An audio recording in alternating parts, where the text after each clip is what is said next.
Tushilishi mumkin yiringga qay miqdorda chiqayotgani, yuqori jag' bo'shlig'iga, gamir bo'shlig'iga, yiring to'plangan plombani hisobiga mana qarang qay darajada bo'lib ketgan.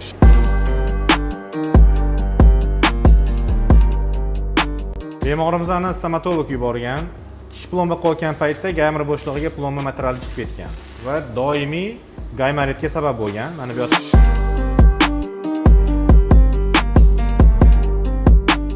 surunkalik gaymarit bo'lgani hisobiga shilliq qavatmani juda ham ishib ketgan. Mana yiring turibdi gamir bo'shlig'ida. Bu doim burundan tomoqqa balg'am oqishiga, yiring oqishiga sabab bo'ladi.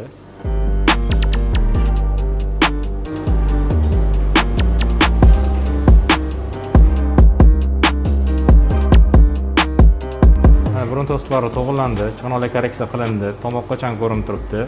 Uni yuqori jag' bo'shliqlari ham to'liq ochib, tozalandi. Hamma grivoklardan, yiringlardan, plomba materiallaridan tozalandi.